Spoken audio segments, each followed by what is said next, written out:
Pendant que la persécution ensanglantait l'église des Gaules, Irénée s'acquittait de la mission que lui avaient confiée les martyrs auprès du pape Éleuthère.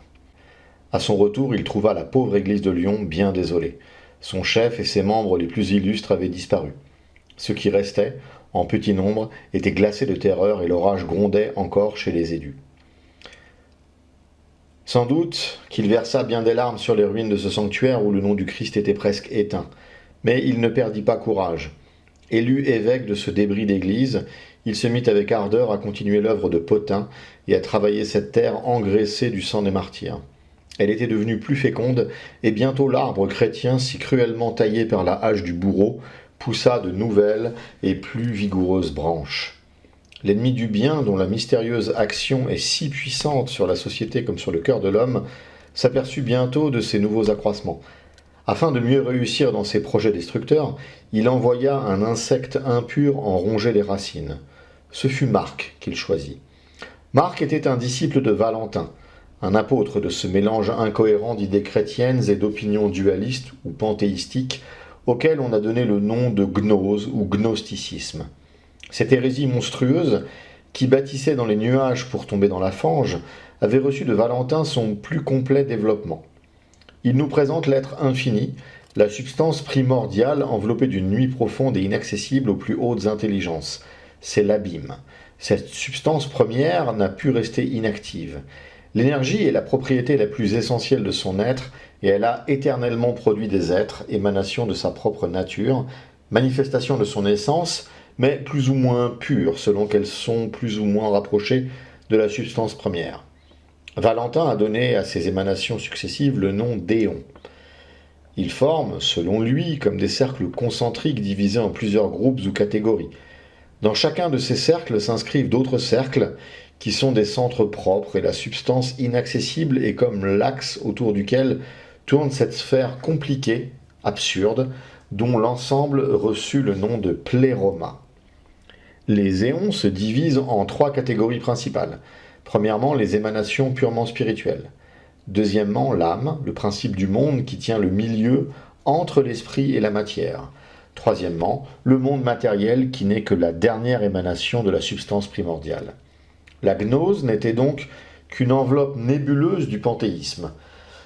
Ce hideux système que nous voyons apparaître au berceau de notre Église, nous le verrons encore au Moyen-Âge, et surtout aux dernières pages de cette histoire, s'affubler des airs les plus philosophiques et se donner comme un immense progrès.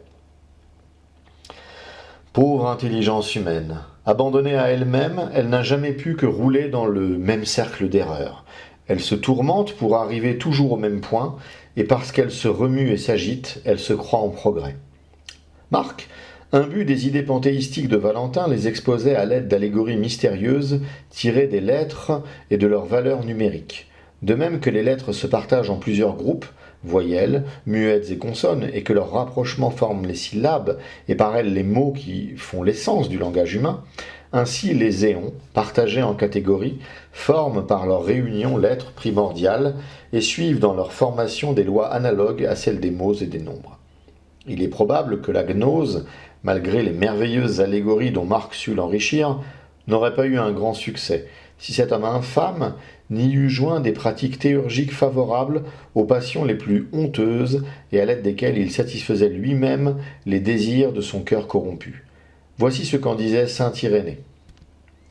Marc était très habile dans la magie, et à l'aide de ses prestiges, il séduisit quelques hommes et un plus grand nombre de femmes, qui le regardaient, sur sa parole, comme un prodige de science et de perfection, comme le dépositaire d'une puissance qui lui venait de lieux inaccessibles et que la langue humaine ne pouvait nommer. Voici quelques-uns de ses prestiges. Il mettait du vin blanc dans une coupe, prononçait de longues prières, le faisait paraître rouge, disait que c'était son sang, et invitait tous les assistants à en boire, afin que la grâce vînt en eux. Cette parodie sacrilège de nos saints mystères nous fournit une preuve évidente en faveur de notre foi. On sait que dans les premiers siècles, les fidèles venaient à l'offrande portant de petits calices dans lesquels était contenu le vin qui devait être consacré. Les ministres de l'autel le mettaient dans un calice plus grand et après la consécration le distribuaient à ceux qui devaient participer au saint mystère. Marc, pour parodier le saint sacrifice tout entier, donnait, dit saint Irénée, à certaines femmes de petites coupes où il avait mis du vin. Il leur ordonnait de prononcer les prières en sa présence, et après la consécration de cette Eucharistie d'une nouvelle espèce, il s'approchait de l'une de ces femmes, tenant à la main une coupe plus grande et disant solennellement « Que la grâce surnaturelle remplisse ton âme, qu'elle te communique la science, la gnose, et croise dans ton cœur comme la graine de sénévé. » Par ces paroles ou autres analogues, il exerçait un charme magique sur la malheureuse qu'il jetait dans une sorte de délire. Il prenait ensuite la petite coupe qu'elle tenait à la main, versait dans une plus grande le vin qu'elle contenait, et qui semblait tellement se multiplier qu'il se répandait par-dessus les bords. Parmi les femmes, Marc cherchait surtout à séduire les plus belles et les plus riches. Pour arriver à ses fins, il leur disait d'un ton flatteur « Je veux te faire participer à ma grâce, car le Père éternel voit toujours ton ange devant lui. Tu as trop de mérite pour n'être pas des nôtres.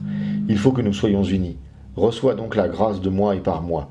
Orne-toi comme une épouse qui attend son époux. Il faut que tu sois moi et que je devienne toi. Reçois de moi un époux qui te captive et que tu puisses captiver. Je vois la grâce descendre en toi. Ouvre la bouche et prophétise. » Si la femme répondait « Je n'ai jamais prophétisé, c'est un art que j'ignore », il faisait des invocations jusqu'à la jeter dans la stupeur et le délire, puis il ajoutait « Ouvre la bouche, dis ce que tu voudras et tu auras prophétisé ». Séduite, hors d'elle-même, le cœur palpitant d'émotion, la pauvre femme se mettait à prononcer quelques paroles vides de sens, et finissait par se croire prophétesse. Pleine de reconnaissance pour un don si précieux, elle comblait Marc de présents et lui donnait trop souvent davantage. Plusieurs femmes, solides dans la foi, résistèrent à cet insensé. Plusieurs aussi furent séduites. Celles d'entre elles qui revinrent à l'église confessèrent que pour égarer leur raison et se faire aimer d'elle, il avait employé des philtres et des breuvages magiques, et qu'elle l'avait en effet aimé d'un amour sans règle et sans frein. Parmi elles était l'épouse d'un de nos diacres, originaire d'Asie, et qui avait donné à Marc l'hospitalité. Cette femme était d'une beauté extraordinaire, et l'infâme magicien l'avait souillée de corps et d'âme. Elle résista longtemps aux efforts des frères qui la ramenèrent enfin à l'église, et elle passa le reste de sa vie à déplorer son péché. Avec le secours de quelques adeptes, Marc avait fait un certain nombre de prosélytes sur les bords du Rhône. Bientôt il s'enfuit sur les bords de la Garonne, qu'il souilla de sa doctrine, et recula même au-delà des Pyrénées. Car il trouva dans l'évêque de Lyon un adversaire avec lequel il ne jugea pas à propos de se mesurer longtemps. Irénée était de cette sublime école de saint Jean qui écrivit son évangile pour confondre les premiers gnostiques, et de saint Polycarpe qui appelait Marcion le fils de Satan. Aussitôt qu'il vit le gnosticisme dans les Gaules, il le prit corps à corps, et ne le lâcha que lorsqu'il le vit à ses pieds, vaincu et expirant. Il servit non seulement l'Église, mais la société entière, en combattant ce monstre affreux, enfanté dans la corruption. À une science variée et profonde, Irénée joignait le zèle d'un apôtre et la vigilance d'un pasteur. Dès qu'il vit son troupeau exposé à l'erreur, il travailla à ses précieux ouvrages, monuments immortels qui l'ont fait surnommer le curieux explorateur de toutes les doctrines, la hache de l'hérésie, la lumière de l'Occident, et dans lesquels brille de tout son éclat cette foi catholique qui fut toujours la même, immuable comme Dieu dont elle est l'expression. Le plus grand ouvrage de saint Irénée est celui qu'il composa contre les hérésies. Il le commence par ces paroles. Il existe des ennemis de la vérité qui lui préfèrent de vains discours et ces folles généalogies qui, selon l'apôtre, enfantent plutôt des discussions que la piété qui a sa base dans la foi. Ils enveloppent leurs idées de sophisme et leur donnent si bien l'apparence de la vérité qu'ils séduisent les simples et les conduisent sous le joug de l'erreur. Ils les éblouissent de l'éclat de leur prétendue science, les attirent à eux et les éloignent de celui qui a créé et ordonné tous les êtres de la nature. Comme s'ils avaient à leur apprendre quelque chose de plus beau que celui qui a créé le ciel et la terre et tout ce qu'ils renferment. Ils n'exposent pas leurs erreurs nues et sans voile, elles ne séduiraient pas. Ils leur donnent des vêtements trompeurs, une si belle apparence qu'elles paraissent plus vraies que la vérité elle-même. Et c'est ainsi qu'ils trompent les faibles. Comme l'a dit un auteur plus illustre que moi, il en est beaucoup qui ne sont pas capables de distinguer par eux-mêmes la plus belle pierre précieuse des brillants que l'art est parvenu à fabriquer. Voilà pourquoi, mon cher ami, je me suis mis à approfondir les systèmes hérétiques, afin de donner une idée de leur mystère que bien peu connaissent. Et je t'adresse cet écrit afin que tu en instruises les autres et que tu les détournes de cet abîme de folie et de blasphème. Ne nous demande pas, à nous qui vivons chez les Celtes et usons presque toujours d'un langage barbare, l'art de l'éloquence que nous ne connaissons pas, les beautés et les délicatesses du style qui nous sont étrangères. Reçois avec affection ce que l'affection m'a dicté et ce que j'ai écrit avec vérité, mais sans prétention à la science. Après ce préambule, saint Irénée expose dans le premier livre de son ouvrage les systèmes de ses adversaires et fait voir la filiation qui existe entre toutes les fractions de la grande hérésie du gnosticisme, depuis Simon le magicien jusqu'à son temps. Dans le second livre, il réfute à l'aide du raisonnement les erreurs qu'il a exposées et fait preuve d'une philosophie profonde. Dans le troisième, il emploie la méthode théologique et prouve, à l'aide de l'écriture sainte et de la tradition, les deux vérités fondamentales attaquées par les gnostiques, l'unité d'un Dieu créateur de tous les êtres et la divinité de Jésus-Christ. Il continue, dans le quatrième livre, à prouver ces deux vérités et à répondre aux objections de ses adversaires. Dans le cinquième et dernier livre, il s'étend particulièrement sur plusieurs points contestés par les hérétiques, la résurrection des corps, le jugement dernier, etc. Saint Irénée écrivit son livre, en grande partie au moins sous le pontificat d'Éleuthère. Le texte grec est perdu, excepté quelques fragments bien capables de nous le faire regretter. Il ne nous en reste qu'une traduction fidèle mais assez barbare. Tous les siècles chrétiens ont admiré le savant ouvrage du premier père de l'Église des Gaules, et nous pouvons l'offrir avec orgueil à ceux qui, classant le christianisme dans les systèmes purement philosophiques, admettent pour lui le développement progressif des opinions humaines. Ils y verront qu'au second siècle, comme aujourd'hui, le christianisme était l'œuvre du Verbe divin, incarné pour secourir l'homme tombé par l'abus de son libre arbitre, pour lui exprimer dans un langage sensible les pensées de Dieu qui ne pouvaient plus arriver, par une communication intime et immédiate, à son intelligence obscurcie par le péché, pour l'aider à ressusciter à son état primitif par des moyens surnaturels, et surtout par la communication de lui-même dans la Sainte Eucharistie. Pour fonder l'Église, cette société catholique où la vérité se transmet d'âge en âge, sous la garde d'un corps de pasteurs qui met toute son étude à la conserver pure de tout alliage humain, et regarde comme son chef l'évêque de Rome. Mais au milieu de toutes les vérités qui brillent dans l'ouvrage de saint Irénée, on peut apercevoir quelques taches. Ainsi, le saint docteur embrasse l'opinion des millénaires selon laquelle, après la résurrection, les justes passeraient 1000 ans sur la terre avec Jésus-Christ. Quelques millénaires dégénérés s'imaginèrent que, pendant ces 1000 ans, les justes jouiraient de toutes les voluptés des sens. Mais tel n'était pas le sentiment des pieux millénaires comme saint Irénée, qui comprenait trop bien le christianisme pour tomber dans une erreur aussi grossière. Le millénarisme pur n'était pas, au temps de saint Irénée, condamné par l'Église. Elle avait, il est vrai, dès lors le symbole complet des dogmes divins. Mais l'esprit humain ne s'était pas encore assez exercé sur ces dogmes pour découvrir, à la première vue, l'accord ou la divergence de toutes les opinions qui ne s'y rattachaient que de loin. Le millénarisme, entre autres, se présentait d'abord avec une innocence qui l'eût probablement sauvé de l'anathème si des hommes immoraux ne l'eussent souillé. Il n'eût jamais été un dogme chrétien, mais peut-être eût-il resté opinion permise, lequel, lorsqu'il eut dégénéré en erreur manifeste, il fut condamné par l'Église. Saint Irénée ne vit pas cette condamnation. Il put admettre le millénarisme en restant fidèle enfant de l'Église. Outre son ouvrage contre les hérésies, saint Irénée écrivit encore un livre, très court mais très utile, intitulé « De la science », un autre livre sur la prédication apostolique, un volume de Mélange, un traité du schisme contre Blastus, prêtre de l'Église romaine, qui s'était laissé séduire par les Valentiniens, enfin 2 livres contre Florinus. Eusèbe nous en a conservé ce beau fragment. Florinus, si vous voulez que je vous parle franchement, les dogmes que vous enseignez ne sont pas conformes à la saine doctrine. Ils ne s'accordent pas avec les sentiments de l'Église et entraînent ceux qui les soutiennent à de grandes impiétés. Les hérétiques eux-mêmes, chassés de l'Église, n'ont pas osé jusqu'aujourd'hui les soutenir. Et nos maîtres, qui ont conversé avec les apôtres, ne nous ont pas laissé ces traditions. Pendant ma jeunesse, je vous ai vu auprès de Polycarpe. Quoiqu'alors vous fussiez comblé d'honneur à la cour de l'empereur, vous cherchiez à plaire à notre saint maître. Les connaissances acquises dans l'enfance croissent avec l'âge et s'identifient avec l'intelligence. Aussi, je me souviens mieux de ce qui se passait alors que des choses arrivées plus récemment.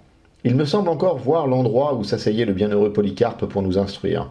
Je le vois entrer et sortir. Son air, sa figure, ses manières sont gravées dans mon souvenir. Je l'entends parler aux fidèles, nous raconter qu'il avait vécu avec Jean et plusieurs autres qui avaient vu le Seigneur, nous redire ce qu'il en avait appris des discours de Jésus-Christ, de sa vie et de ses miracles. Dieu me fit la grâce d'écouter attentivement toutes ces choses qu'il avait apprises de ceux qui avaient vu le Verbe de vie et qui sont si conformes aux Saintes Écritures. Je les ai écrites, non sur le papier mais dans mon cœur, et Dieu aidant, j'en conserverai toujours précieusement la mémoire. Je puis rendre témoignage devant le Seigneur que si ce saint vieillard, cet homme apostolique, vous eût entendu proférer les dogmes que vous enseigniez, il se fût bouché les oreilles et se fût enfui en s'écriant selon sa coutume, « Ô Dieu bon, à quel temps m'avez-vous réservé ?» Vous pouvez en voir la preuve dans les lettres qu'il adressa à quelques églises et à plusieurs de nos frères pour les avertir ou les exhorter. Les pieux et savants ouvrages d'Irénée lui acquirent beaucoup de réputation dans l'Église, et il lui vint un grand nombre de disciples, désireux de se former, sous la discipline d'un tel maître, aux vertus des apôtres et à la science des docteurs. Dans les premiers siècles, les évêques avaient toujours plusieurs disciples qui s'attachaient à eux comme les apôtres à Jésus-Christ. Ils s'appliquaient à les instruire, à former leur cœur, et les élevaient suivant leur mérite aux divers degrés de la hiérarchie ecclésiastique. Parmi les disciples de saint Irénée brillent deux illustres docteurs. De l'Église, Caius et Hippolyte, tous deux évêques des nations. Caius nous est surtout connu par la controverse qu'il soutint à Rome contre le montaniste Proclus. Il continua aussi les traditions de l'école de Smyrne en écrivant contre les gnostiques. Hippolyte est plus célèbre encore que Caius. Marchant sur les traces d'Irénée, son maître, il publia un grand nombre d'ouvrages contre les hérétiques et il ouvre la série glorieuse des commentateurs de l'Écriture sainte. Les ouvrages de saint Hippolyte sont perdus pour la plupart. C'est un malheur, car toute l'Antiquité semble en avoir eu la plus haute estime. Théodoret place saint Hippolyte à côté de saint Irénée et les appelle l'un et l'autre les fontaines spirituelles de l'Église. Après s'être formés sous la discipline d'Irénée, Hippolyte et Caius allèrent en plusieurs pays annoncer l'Évangile. Il ne semble pas avoir évangélisé les Gaules, où plusieurs autres disciples d'Irénée travaillaient à étendre le règne de Jésus-Christ. Parmi eux, nous connaissons le prêtre Félix, qui, avec les diacres Fortunatus et Achilleus, fonda l'église de Valence. Le prêtre Féréol et le diacre Ferrution, qui évangélisèrent la cité métropole de la Grande Sécanaise, Besançon. Enfin, le prêtre Nicasius, qui parcourut la seconde lyonnaise et parvint jusqu'à la cité métropole de cette province, Rouen. Irénée travaillait de son côté avec ardeur. Grâce à son zèle que Dieu bénissait, et qui pouvait s'exercer en toute liberté à cause de la paix qui régnait dans l'église des Gaules, la cité de Lyon était devenue chrétienne presque tout entière. Les saints martyrs avaient prié pour leurs persécuteurs. Mais Irénée ne se renfermait pas dans les limites de son église ou des Gaules. Il étendait sa sollicitude sur toute l'église catholique, où ses vertus et son génie lui avaient acquis une juste influence. Elle était alors agitée par la question de la Pâque. Les orientaux célébraient cette fête le 14e jour de la lune de mars, selon la coutume des Juifs, suivie par plusieurs apôtres, et entre autres par saint Jean. Les occidentaux ne la célébraient que le dimanche qui suit ce 14e jour. Une partie de l'Église était donc encore dans le jeûne du carême et méditait les tristes mystères de la passion de Jésus-Christ, tandis que l'autre fêtait joyeusement sa résurrection. Au point de vue philosophique, ce désaccord peut paraître d'une importance bien secondaire. Des cœurs profondément chrétiens et désireux d'une parfaite unité durent le considérer autrement. Sous le pontificat d'Anicet, saint Polycarpe, évêque de Smyrne, s'était rendu à Rome pour s'entendre avec le pape sur ce sujet. Mais ni l'un ni l'autre n'avait pu se décider à changer la coutume de son Église fondée sur d'aussi graves autorités. Vers la fin du second siècle, les montanistes, et Blastus surtout, firent de cette question de pure discipline en quelque sorte une question de foi, en prétendant que l'usage oriental était le seul qu'on pût suivre sans erreur. L'Occident s'éleva tout entier contre cette prétention des hérétiques, et les églises des Gaules en particulier, présidées par saint Irénée, se déclarèrent hautement pour la coutume de l'église romaine. Les Asiatiques, au contraire, assemblés sous la présidence de Polycrate d'Éphèse, soutinrent leur usage. Le pape Victor crut devoir employer la rigueur pour les ramener à l'unité. Il en écrivit à Polycrate, qui lui répondit d'une manière hautaine, ce qui décida le pape à excommunier toutes les églises d'Orient qui ne suivraient pas la coutume pascale de Rome. Irénée, digne de son nom, qui signifie pacifique, avait écrit à un grand nombre d'évêques pour les exhorter à la paix et à l'union. Il ressentit une vive douleur de la conduite trop sévère de Victor, qui retranchait de la communion catholique de saintes églises. Purs dans leur foi, pour une question que les hérétiques pouvaient bien dénaturer, mais qui n'en était pas moins une simple question de discipline. Il lui écrivit une lettre dans laquelle il lui disait « Ceux qui ont gouverné votre église avant vous, c'est-à-dire Anicet, Pie, Hygin, Télesphore et Sixte, n'ont pas suivi l'usage des Asiatiques, ne l'ont point permis à leurs fidèles. Ils ont cependant communiqué avec les évêques des églises orientales qui venaient à Rome. Le bienheureux Polycarpe s'y étant rendu sous le pontificat d'Anicet, ces deux grands évêques conférèrent ensemble de certains points sur lesquels ils différaient un peu et furent bientôt d'accord. Mais sur l'article en question, Anicet ne put persuader à Polycarpe de renoncer à la coutume qu'il tenait de Jean et des autres disciples du Seigneur avec lesquels il avait vécu. Polycarpe, de son côté, ne put amener Anicet à changer l'usage suivi par ses prédécesseurs. Ils restèrent unis cependant, continuèrent de communiquer ensemble, et Anicet permit à Polycarpe de célébrer publiquement dans l'Église nos saints mystères. Le pape Victor suspendit sans doute les effets de son excommunication, car les églises d'Occident et d'Orient restèrent unies malgré leurs différents usages. La dispute touchant la célébration de la Pâque était assoupie lorsqu'éclata sur l'église de Lyon une horrible tempête. Nous voulons parler de la persécution de Sévère, plus cruelle encore que celle de Marc Aurèle. Sévère avait été autrefois gouverneur de Lyon, il avait vu de ses yeux l'état florissant de cette église. La 10e année de son règne, il assistait à des jeux célébrés en son honneur. Il venait de publier son édit contre les chrétiens. Les infidèles, rassemblés de toutes parts pour les jeux, excités peut-être par les ordres de Sévère, poussèrent tout à coup contre les chrétiens d'atroces clameurs. Aidés de quelques troupes, ils se répandirent dans la cité, massacrèrent tous ceux qui se déclarèrent chrétiens. Le sang coula à flots dans les places publiques, 19 000 hommes furent immolés dans cette affreuse boucherie. Ce fut alors que saint Irénée mourut pour cette foi dont il fut un des apôtres si zélés, un si courageux défenseur. Pasteur selon le cœur de Dieu, pieux et savant docteur, il méritait d'être martyr. Le juge qui ordonna son supplice s'applaudit d'avoir immolé le pasteur et le troupeau. C'est une gloire pour une bête féroce de répandre beaucoup de sang. Saint Irénée fut enseveli dans la crypte des saints Alexandre et Épipodius, et placé entre ces deux glorieux martyrs par un prêtre nommé Zacharie, qui fut, dit-on, son successeur. Félix, Fortunatus et Achilleus, apôtres de Valence, Ferréolus et Ferrution de la Sécanaise, Nicasius de la 2e Lyonnaise, le célèbre sous-diacre Andéole virent bientôt ravager les champs qu'ils avaient cultivés avec tant de peine. Couronnés du martyre, ils allèrent retrouver leur père dans les cieux. L'église des Gaules ne fut pas anéantie par le terrible coup que lui porta Sévère, mais pendant 40 ans, elle donna à peine quelques signes de vie.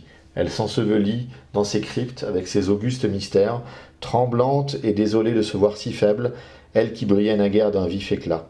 Elle ne reprit une vie nouvelle qu'à la voix puissante des nombreux apôtres qui lui vinrent de Rome sous le pontificat de saint Fabien.